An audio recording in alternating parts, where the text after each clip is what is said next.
Telugu Desam party తరఫున తెలుగుదేశం పార్టీలో ఉన్నటువంటి మాజీ ప్రజాప్రతినిధులు ఇప్పుడు ఉన్నటువంటి పదవుల్లో ఉన్న వాళ్ళందరూ కూడా ప్రజాస్వామ్యంలో ఇది ఒక ఆయన మచ్చలాగా అహంకారపూరితమైనది, ఇలాంటి భాష ఉపయోగించి ప్రజలను రెచ్చగొట్టే విధంగా చేస్తున్నాడు. పోలీసు వ్యవస్థను వేసేయమంటున్నాడా లేదా న్యాయ వ్యవస్థను వేయమంటున్నాడా, మా తెలుగుదేశం పార్టీకి కూటమి కార్యకర్తలని నైట్ కొట్టేసేయమన్నాడో మాకు అర్థం కావట్లేదు. ఆయన ఒక ప్రజాప్రతినిధిగా ఉన్నాడు, మాజీ మంత్రిగా ఉన్నాడు, మన వాళ్ళ అబ్బాయి గారు. ఇది మచిలీపట్నానికి సరైనటువంటి వాతావరణంలో ఉండదని ఉద్దేశంతో ఆయన పైన చర్యలు తీసుకోమని మేమందరం కలిసి విజ్ఞాపన పత్రిస్తున్నాం. దయచేసి నిష్పక్షపాతంగా మీరందరూ కూడా దర్యాప్తు చేసి దీన్ని ప్రజలకు చెప్పాల్సిన అవసరం ఉంది. మనందరం కూడా ప్రజాస్వామ్యంలో ప్రజలకు జవాబుదారితనం. ఇక్కడ మాట్లాడుకోవచ్చు అనుకుంటే మీరు ఏమి కనుక చర్యలు తీసుకోకపోతే ఇక్కడ మాట్లాడవచ్చు అందరికీ అర్థమవుతుంది. కాబట్టి ఈ విషయాన్ని మీరు తీసుకోవచ్చు. దయచేసి దీన్ని వేగవంతంగా మీరు దర్యాప్తు చేయాలి.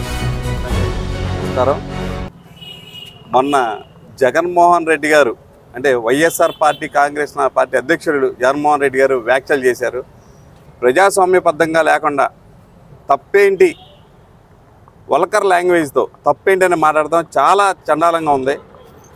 అది చూసుకుని అలుసుగా మన జిల్లా పార్టీ అధ్యక్షుడు పేర్ని నాని గారు, అలా కుమారుడు పేర్ని గిట్టు గారు కూడా నిన్న మాట్లాడిన మాటలు ప్రజాస్వామ్యంలో ప్రజలు స్వేచ్ఛగా తిరగాలి, బ్రిటిష్ పరిపాలన కన్నా దారుణంగా కింద గవర్నమెంట్లో ఉంది అని ప్రజలు భావించబట్టే మచిలీపట్నం నియోజకవర్గంలో కొల్లు రవీంద్ర గారికి అంత మెజార్టీ ఇచ్చి గెలిపించారు. అలాగే అన్ని నియోజకవర్గాలు కూడా మన ఆంధ్రప్రదేశ్ మొత్తం అన్ని నియోజకవర్గాలు కూడా ఎంత మెజార్టీ ఇచ్చారో ఒకసారి మీరు అందరూ గమనించాలి. ఈ రోజు కూడా మీరు ఇష్టం వచ్చినట్టుగా మాట్లాడుతున్నారు. ప్రజాస్వామ్యం అనుకుంటున్నారా? ప్రజలు కూడా మేము ఫీల్డ్లోకి వెళ్ళినప్పుడు వార్డులో ఎంత భయపడే పరిస్థితిలో ఉన్నారో, రాబోయే రోజుల్లో ఇప్పుడు అధికారం లేకపోతేనే ఈ రకంగా ఉంటే రేపొద్దున అధికారం వస్తే ఏ రకంగా ప్రవర్తిస్తారో ప్రజలందరూ కూడా గమనిస్తున్నారు.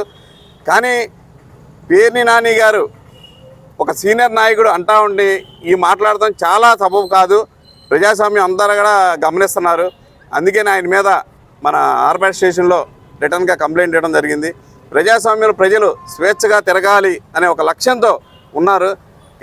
వార్డుల్లో కూడా అలాగే మన టౌన్లో కూడా ఏంటి ఈ మాటలు అనే చర్చా వేదిక జరుగుతుంది. అలాంటి మాటలు కట్టి పెట్టాలని సభాముఖం తెలియజేస్తాం.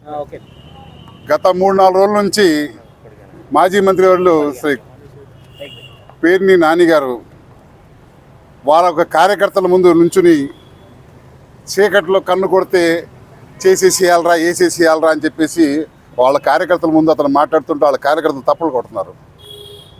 ఇది ఏం మెసేజ్ ఇద్దాం అనుకుంటున్నాడు ఈ పేర్ని నాని అనే వ్యక్తి? ఒక ఉన్మాదిలాగా మాట్లాడుతూ కార్యకర్తలను రెచ్చగొట్టి ఒకవేళ జగన్మోహన్ రెడ్డి ఇట్లా మాట్లాడమని చెప్పేసి వీళ్ళకి చెప్తున్నాడా?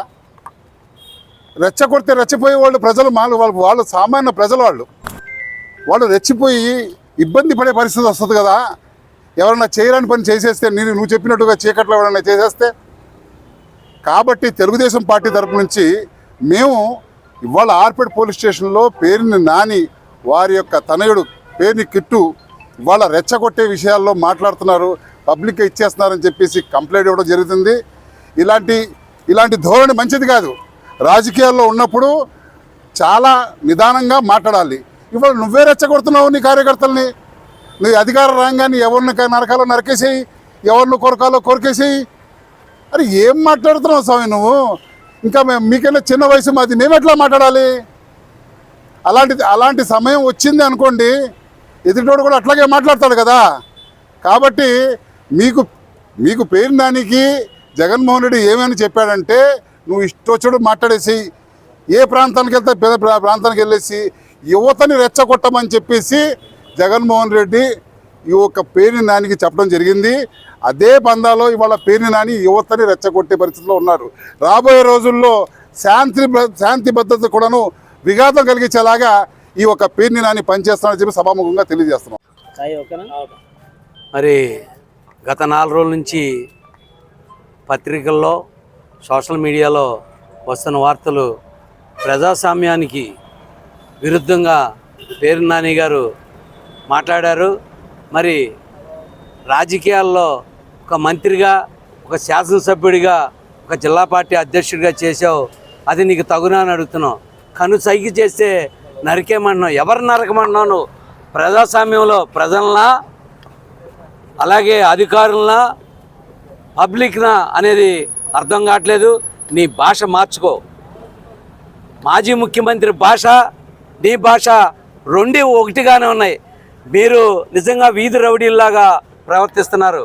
నిజంగా నీ కొడుకు గంజాయి బ్యాచ్ని మెయింటైన్ చేసి పోలీస్ స్టేషన్ల మీద దాడి కొట్టేసి తీసుకొచ్చి పడేసి పోలీస్ స్టేషన్ మీద దాడి చేసి అక్కడ ఉన్న సీఎల్ని ఎస్ఐని ట్రాన్స్ఫర్ చేసిన ఘనత మీది. కానీ తెలుగుదేశం పార్టీ నాయకుల మీద కానీ కూటమి నాయకుల మీద నువ్వు చేసిన వ్యాఖ్యలు చాలా తప్పుగా ఉన్నాయి. అంటే ప్రభుత్వం వస్తాను ఇంకా కలగంటున్నావు అనమాట. నీ ప్రభుత్వం రావటం కల్లా నువ్వు గెలవటం కల్లా నువ్వు ఒక గంజాయి తాగిన వ్యక్తిలాగా ప్రవర్తిస్తున్నావు. ఎందుకంటే నువ్వు గంజాయి నీ కొడుకు కానీ నువ్వు కానీ అమ్మిస్తారు కాబట్టి ఆ ప్రవర్తనలన్నీ మీ దగ్గరకు వచ్చినాయి. నానిగారు గుర్తుంచుకోండి, రాజకీయ నాయకుడిగా వ్యవహరించండి, వీధి రౌడీలాగా వ్యవహరించొద్దని చెప్పి తెలియజేసుకుంటూ మా రాష్ట్ర ప్రభుత్వం ఇలాంటి వ్యక్తుల్ని, ఎందుకంటే ప్రజాస్వామ్యంలో ప్రజలు భయపడేంత భయభ్రాంతులకు గురయ్యేటట్టుగా మీ వ్యాఖ్యలు ఉన్నాయి. కనుసైజ్ అయితే నరికేస్తారా? రప్ప నరుగుతారా? ఏంది ఆ భాష? ఎక్కడి నుంచి వచ్చింది? తప్పకుండా పోలీసు వారు ఇలాంటి వ్యక్తులపై సరైన చర్య తీసుకుని వాళ్ళని చట్టబద్ధంగా చర్యలు తీసుకోవాల్సిందిగా కోరుకుంటూ జై హింద్, జై హింద్. ఈ కొడుకులు ఇద్దరు కూడా మైకు ముందుకు వచ్చి రప్ప అంటూ నరుకుతామని కొడుకు చీకట్లో వేసేయండిరా బాబు ఎవరికీ తెలియకుండా అని చెప్పి చెప్పటం, కనుసైగతో మర్డర్లు చేయండి అని చెప్పి రేపు అధికారంలోకి వస్తాయంట. అధికారంలోకి వస్తే ప్రజాస్వామ్యంలో సేవ చేయాలనే ఆలోచనే ఉండాలి తప్ప ఈ విధంగా రెచ్చగొట్టి ప్రజలని భయభ్రాంతులు చేసి మచిలీపట్నంలో నువ్వు అధికారంలోకి రావడం అనేది నీ కళ. నువ్వు ఒకవేళ కనుక నిజంగా అవినీతి సొమ్ము బియ్యంలో ఏ విధంగా దోసుకున్నావు, మైనింగ్లో ఏం దోసుకున్నావు, బైపాస్ రోడ్డుకి వెళ్ళే దారిలో తమ్మనవారి సత్రం దగ్గర 1000 గజాలు నీ అనునాయులతో ఆక్రమించిన దగ్గర, అలాగే కోట జయరాం గారు నువ్వు కలిసి బైపాస్ రోడ్లో చేసుకున్న 4000 గజాలు అవినీతి సొమ్ము విచ్చలివిడిగా ఉండి తండ్రి కొడుకుల దగ్గర రప్ప నరుకుతాం, చీకట్లో కనుసైగ చేస్తే అయిపోవాలరా బాబు అనే దేనికి సంకేతము మచిలీపట్నం ప్రజలందరూ కూడా చూస్తూ ఉన్నారు. మొన్న ఎన్నికల్లో నీకు కర్రు కాల్చి వాతలు పెట్టి 50,000 మెజారిటీ ఇచ్చి కొల్లు రవీంద్ర గారికి ఏ విధంగా ఉంచారో, అయినా కూడా నువ్వు అవినీతి డబ్బు నీ దగ్గరుండి నీ కొడుకు మచిలీపట్నంలో గంజాయి వ్యాపారాన్ని ప్రోత్సహించి పోలీస్ స్టేషన్ల దగ్గర సిఐని ట్రాన్స్ఫర్ చేయించి పోలీస్ స్టేషన్లన్నీ కూడా భయభ్రాంతులు చేయడం అనేది ప్రజలు చూశారు, మేము చూసాం. ఇలాంటి చర్యలు మచిలీపట్నానికే కాదు రాష్ట్రంలో కూడా ఎక్కడా కూడా మాట్లాడడానికి అవకాశం లేకుండా చేయాలని ఈరోజు మచిలీపట్నంలో తెలుగుదేశం పార్టీ నాయకులు అందరూ కూడా ఆర్పేట పోలీస్ స్టేషన్కి రావడం జరిగింది. ఆర్పేట పోలీస్ స్టేషన్కి వచ్చి పోలీస్ సిబ్బంది వారికి చెప్పాం. ఏం చెప్పాం అంటే ఇలాంటి మాటలు మాట్లాడే వాళ్ళ పేరు మీద చట్టపరమైన చర్యలు ఈ ప్రభుత్వం చేపట్టాలి, నిష్పక్షపాతంగా విచారణ చేయాలి. ఇలాంటి వారి మాటలకి మనం నోటికి తాళం వేయకపోతే ప్రజాస్వామ్యానికి విలువ లేకుండా పోతే, అంబేద్కర్ రాసినటువంటి బాబాసాహెబ్ అంబేద్కర్ రాసిన రాజ్యాంగం అమలు కాకపోతే రవిడీలదే రాజ్యం అవుతుంది.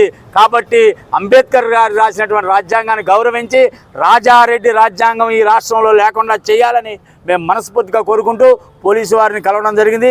పట్టణ పార్టీ అధ్యక్షులు లోకిశెట్టి వెంకటస్వామి గారు, market yard chairman Kunche Nani గారు, అట్లాగే టౌన్కి సంబంధించినటువంటి ఇన్ఛార్జ్ చిన్నం శివనాంగనేశ్వరరావు గారు, మరకాని వాసు గారు, అట్లాగే ప్రధాన కార్యదర్శి కాటం మధు గారు, అలాగే అడప రత్నాకర్ గారు పెద్ద ఎత్తున కూడా రావడం జరిగింది.